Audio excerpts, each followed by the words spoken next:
அபார்ட்மெண்டின் காவலாளி வந்து வீட்டின் காலிங் பெல்லை அடித்தபோது காலை மணி 8:30 இருக்கும்.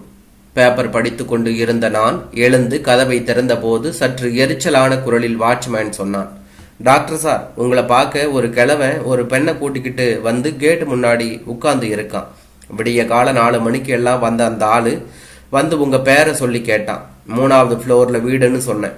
ஐயா தூங்கி எழுந்திருச்சு குளிச்சு சாப்பிட்டு ரெடி ஆகட்டும், அது வரைக்கும் இப்படி உட்கார்ந்துக்கிடுறேன்னு சொல்லி பைக் ஸ்டாண்டு பக்கமா உட்கார்ந்துக்கிட்டான். பேரை கேட்டா சொல்ல மாட்டேங்கிறான். உங்களை நல்லா தெரியும், ஒரு தடவை பார்த்துட்டு போயிடுறேன்னு சொல்றான். ஆளை பார்த்தா கிரிமினல் மாதிரி இருக்கு, துரத்தி விடவா என்று கேட்க யாராக இருக்கும் என தெரியவில்லை. நான் மருத்துவர் என்பதால் நோயாளிகள் யாராவது தேடி வந்திருப்பார்களோ என்று யோசனையாக இருந்தது.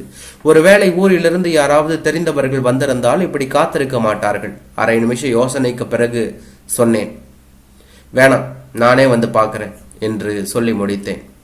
படிகளில் இறங்கி முன்கேட்டை நோக்கி போன போது பிங்க் நிற சுடிதார் அணிந்த ஒரு பெண் தூக்கம் படிந்த முகத்துடன் பைக் ஒன்றின் மீது சாய்ந்து நின்று கொண்டு இருந்தாள்.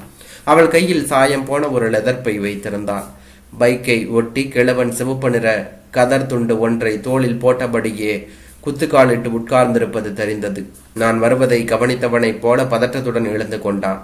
2 கைகளையும் குவித்து பணிவாக வணக்கம் சொல்லியபடியே, எம்மா நல்லா இருக்கீங்களா என கேட்டான். அது சவட்டி. ஒரு காலத்தில் எங்க ஊரையே கதிகலங்க அடித்து கொண்டு இருந்த பெரிய ரவுடி அவன். இப்போது ஆள் ஒடுங்கி போய் கண்ணக்கதப்பு எலும்புகள் எல்லாம் புடைத்து கொள்ள குழி விழுந்த கண்களும் நரைத்த தலையும் நீண்ட மெலிந்த கைகளும் அடையாளமே தெரியாமல் இருந்தான். அவனது குரல் மட்டும் அதே கனத்துடன் அப்படியே இருந்தது. இடது காலை சவட்டி சவட்டி நடந்து போவான் என்பதால் அவனை சவட்டி என்று கூப்பிடுவார்கள். உண்மையான பெயர் பரமன். இள வயதில் உலர்ந்த தேங்காய் நார் போல அடர்ந்த கோரை முடியும், சிவப்பேறிய கண்களும், மீசையை ஏற்றி முறுக்கி விட்டிருந்த இறுக்கமான முகமும் கொண்டிருந்தது அப்படியே என் நினைவில் இருந்தது. இவன் எப்படி இந்த நகரில், அதுவும் அதிகாலையில் வீட்டு வாசலில் உட்கார்ந்து கொண்டு என்று நினைத்தபடியே, நல்லா இருக்கும் பரமா, நீ சௌக்கியமா இருக்கியா என கேட்டேன். அவன் வியப்போடு, எம்மா, என் பேரை எல்லாம் ஞாபகம் வச்சிருக்கீங்க?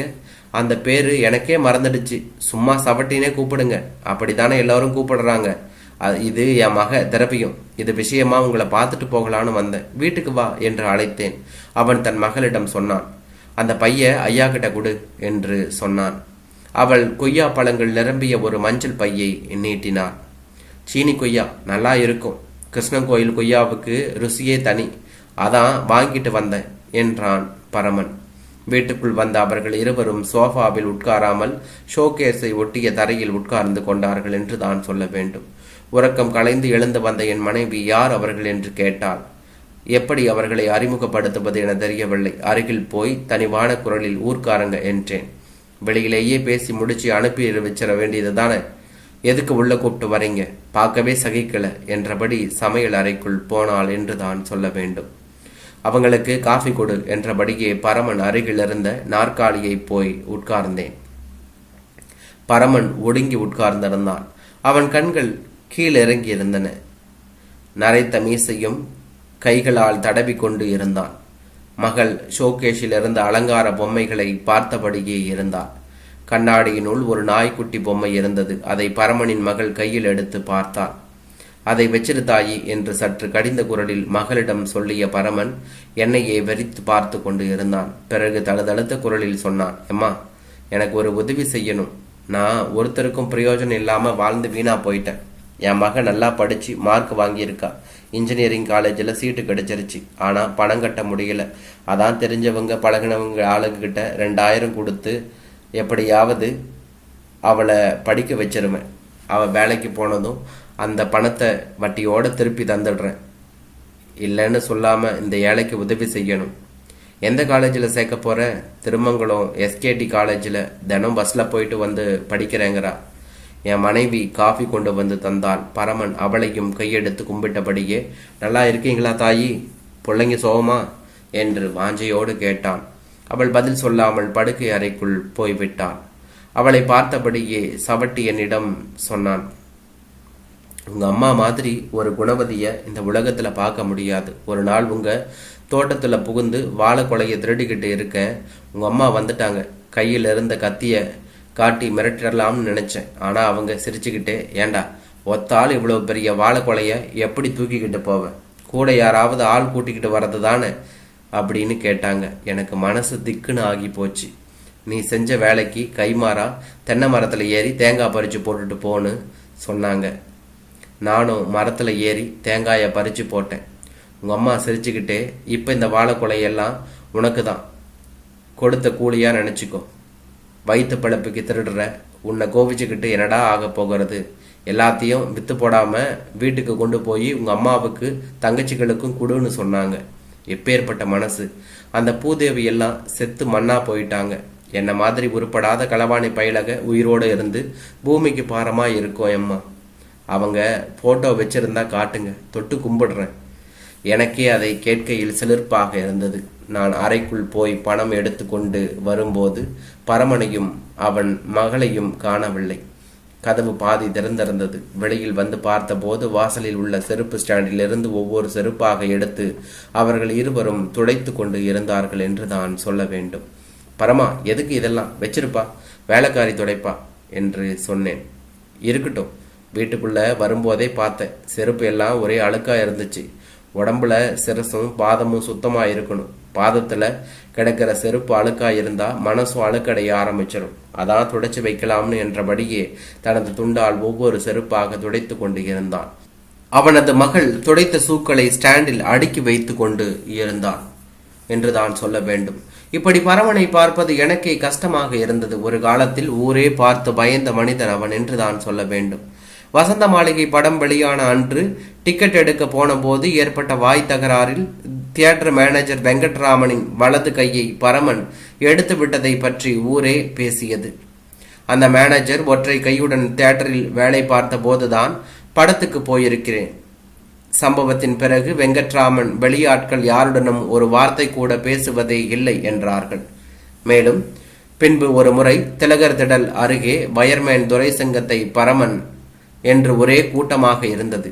காய்கறி வாங்கிவிட்டு சைக்கிளில் வீட்டுக்கு போய்கொண்டு இருந்த துரைசிங்கத்தை நடுரோட்டில் வைத்து பரமன் செத்து கிடந்தவனை பார்ப்பதற்கு தள்ளுமுள்ளாக இருந்தது. நானும் அருகில் போய் பார்த்தேன். வாயை பிளந்தபடியே துரைசிங்கம் செத்து கிடந்தான். சாலையில் துரைசிங்கத்தின் காய்கறி பை சிதறி கத்திரிக்காய்களும் வாழைக்காய்களும் முருங்கைக்காயும் ரோட்டில் கிடந்தன. ஒயர்மேனை எதற்காக சவட்டி கொன்றான் என்று ஆளுக்கு ஒரு காரணத்தை சொல்லிக் கொண்டு இருந்தார்கள். சவட்டியின் அம்மாவை வேசி என்று வயர்மேன் திட்டிவிட்டியதற்காக தான் கொலை செய்தான் என்றார்கள். சவட்டியை போலீஸ் படை தேடுவதாக பேப்பரில் கூட போட்டு இருந்தார்கள். அதில் மாட்டி 2 வருடம் ஜெயிலில் இருந்து விட்டு வெளியே வந்து விட்டான். அதன் பிறகு அவனது தோற்றமே மாறி போனது என்று தான் சொல்ல வேண்டும். பச்சை கரை வேட்டையும் சந்தன கலர் சட்டையுமாக அவன் புல்லட்டில் வர தொடங்கினான். கான்ட்ராக்டர் சொக்குபிடம் இருந்து அதை பிடுங்கிக் கொண்டான் என்றார்கள். கிராமத்தின் வீதிகளில் பலத்த சத்தத்தோடு சவட்டி புல்லட் ஓட்டி கொண்டு வருவான். சவட்டியின் கூடவே அவனது கையால் லிங்கம் பின்னாடி உட்கார்ந்து வருவான். புல்லட் சத்தம் கேட்டால் போதும், டீ கடையில் உட்கார்ந்து பேப்பர் படிப்பவர்கள் எழுந்து போய் விடுவார்கள். காரணம், பைக்கை நிறுத்தி சவட்டி உலக விஷயங்களை பேச ஆரம்பித்து விடுவான். அவன் பேசி முடிக்கும் வரை எதிரே இருக்கிற ஒரு ஆள் வீட்டுக்கு போக முடியாது. அத்துடன் அவன் கேட்கிற சிக்கலான கேள்விகளுக்கு பதில் சொல்லி மாளாது. சவட்டியிடம் சில விசித்திரமான பழக்கங்கள் இருந்தன. ஊரில் நடக்கின்ற கபடி போட்டிக்கான மொத்த செலவையும் அவன் ஒருவனை ஏற்றுக்கொள்வதோடு கபடி விளையாடும் பையன்களுக்கு வாரம் 1 கிலோ கறி கொடுக்கும்படியாக கறிக்கடையில் சொல்லிவிட்டிருந்தான்.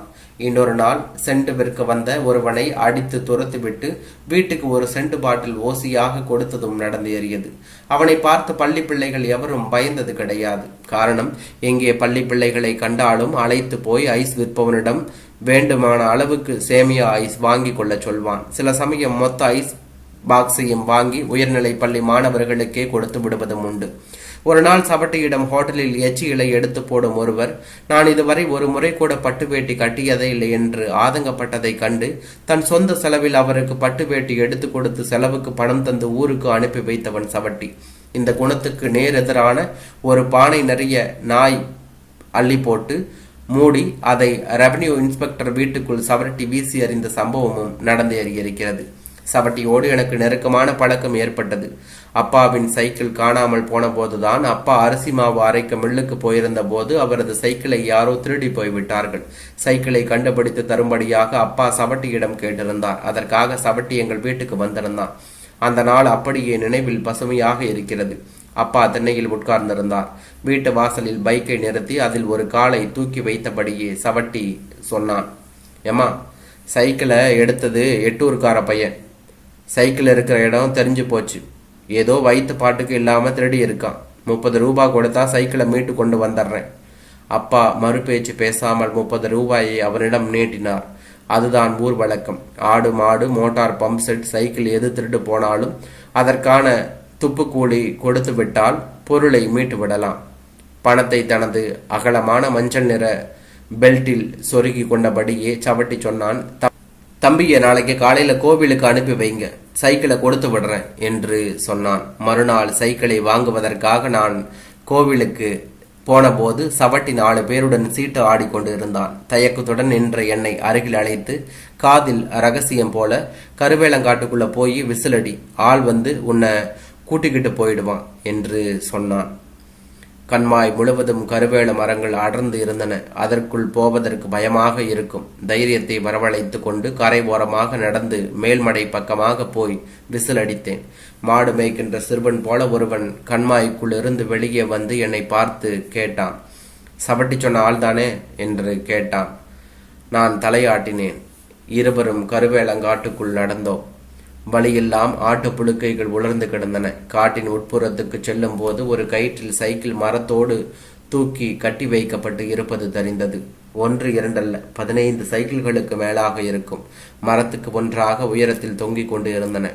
அந்த பையன் சைக்கிள்களை காட்டி, இதுல உங்க சைக்கிள் எது என்று கேட்டான். செயின் கலர்ல எங்க அப்பா பேரு எழுதி இருக்கும் என்றேன்.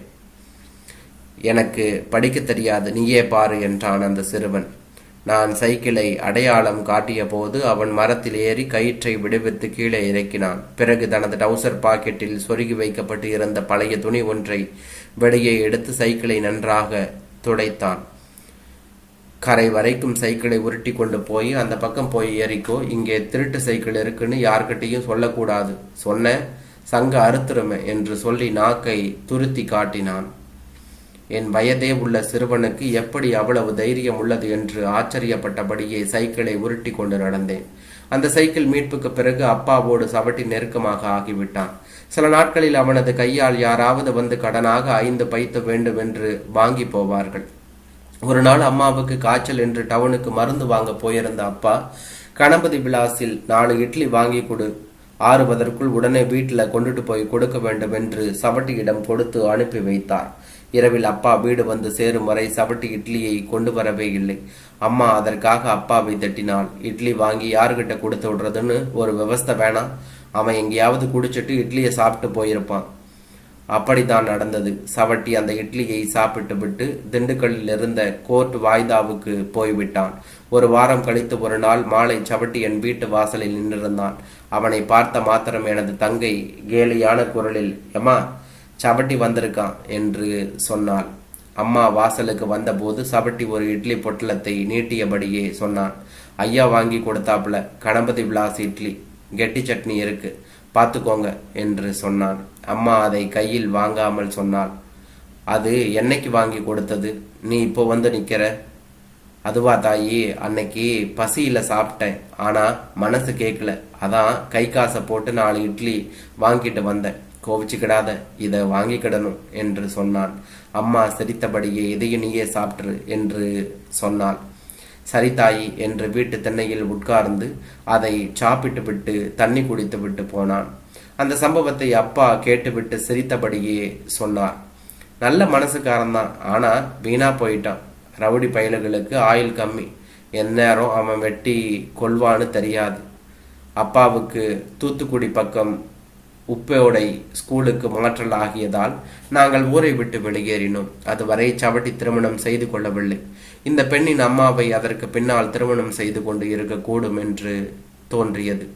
செருப்பை சுத்தமாக துடைத்து வைத்து விட்டு மகள் கையில் பணத்தை தரும்படியாக சொன்னான். அம்மா, செஞ்ச உதவிய ஒரு நாளும் மறக்க மாட்டேன். உங்க பழைய செருப்புல ஒன்று கொடுத்தா போட்டுக்கிட்டு நடப்பேன். காலில் ஆணி இருக்கு, வெறுங்காலோடு நடக்க முடியல.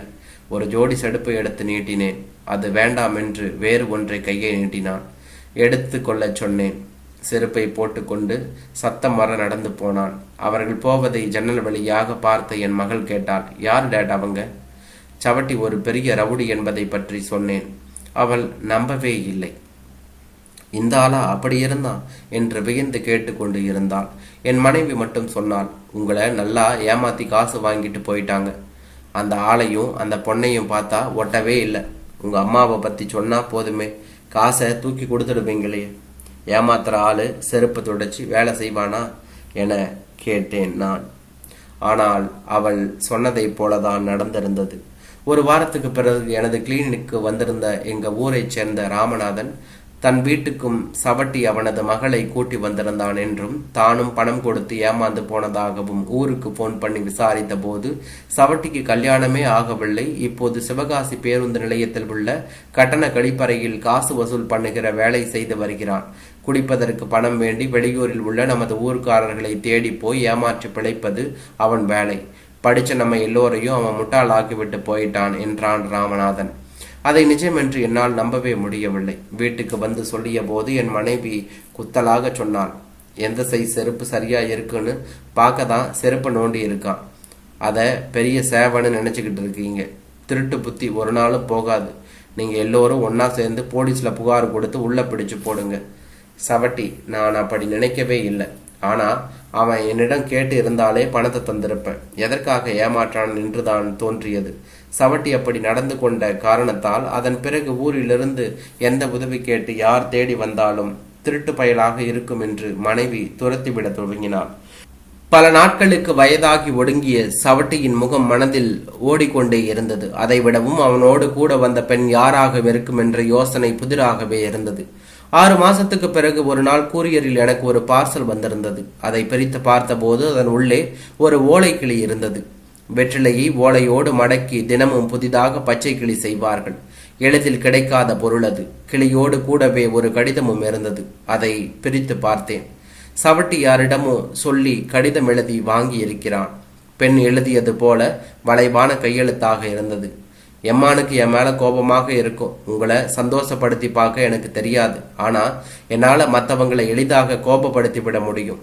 ஒரு மனிதன் என்னை நினைவு வைத்து கொள்ள இதுவும் ஒரு வழிதானே. கூட இருப்பவர்களை நாம் லேசாக மறந்து விடுவோம். ஆனா பிடிக்காதவங்களை ஒருபோதும் மறப்பதே இல்லை. அதுதான் மனுஷ குணம். நான் உங்கள் வீட்டுக்கு கூட்டிக் கொண்டு வந்த பெண் பூக்கட்டுகின்ற பண்டாரத்தின் பேத்தி. 2 பவுன் நகையும் 10,000 பணமும் இருந்தால் அவளை ரோடு போடுகிற தொழிலாளி ஒருவனுக்கு கட்டி கொடுத்து விடலாம் என்று பண்டாரம் என்னிடம் வருத்தப்பட்டு அழுதார்.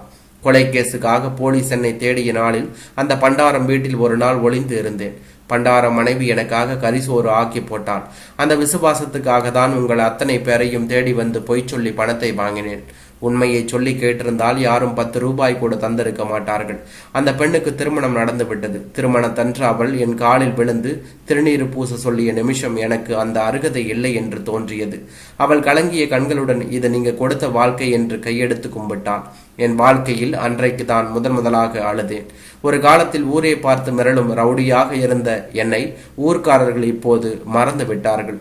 உங்கள் அத்தனை பேரையும் தேடி வந்து ஏமாற்றியதன் வழியாக என்னை பற்றிய நினைவை உங்களிடம் புதுப்பித்துக் கொண்டது. சந்தோஷமாக இருக்கிறது. இனி என்னை பற்றி புகார் பேசிக் கொண்டு இருப்பீர்கள். யாரிடமாவது என்னை பற்றி எச்சரிக்கை செய்வீர்கள். ஒரு துளி பயமாக உள்ளுக்குள் உறைந்து போயிருக்கவே நான் ஆசைப்படுகிறேன். ஒருவேளை நான் செத்து போய்விட்டாலும் என்னை பற்றிய கதைகள் செத்து போகாது. உங்கள் வீட்டுக்கு வந்திருந்த போதும் அம்மா கையால் காஃபி குடித்தேன்.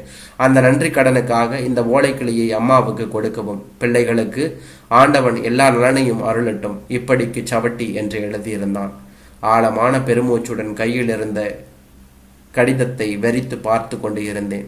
சமையல் அறையிலிருந்து வெளியே வந்த என் மனைவி கையில் இருந்த ஓலைக்கிளியை பார்த்து வியப்போடு கேட்டாள், ஏதுங்க கோவில் கிளி? இதை யாரு அனுப்பி வச்சது? ஊர்ல இருந்து ஒரு ஃப்ரெண்ட் என்று கூறினேன். இப்படி கூட நல்ல ஃப்ரெண்டு ஊர்ல இருக்காங்களா என வியப்போடு கேட்டாள் அவள். ஆமாம் என தலையாட்டினேன் நான். இதெல்லாம் லேசில கிடைக்காது. வெற்றிலைய மடக்கி என்ன அழகா செஞ்சிருக்காங்க. காசு கொடுத்தாலும் கடையில கிடைக்காது என்றபடியே கிளியை மாறி மாறி பார்த்து கொண்டு இருந்தாள். பிறகு உற்சாகமான குரலில் கேட்டால், உங்க ஃப்ரெண்டு என்ன பண்றார்? பப்ளிக் சர்வீஸ் என்று சொன்னேன் நான். அவள் ஓலைக்கிளியை தடவியபடியே பூஜை அறையில் வைப்பதற்காக போய்கொண்டு இருந்தாள். எனக்கு பரமனை மறுபடி பார்க்க வேண்டுமென ஆசையாக இருந்தது என்றான்.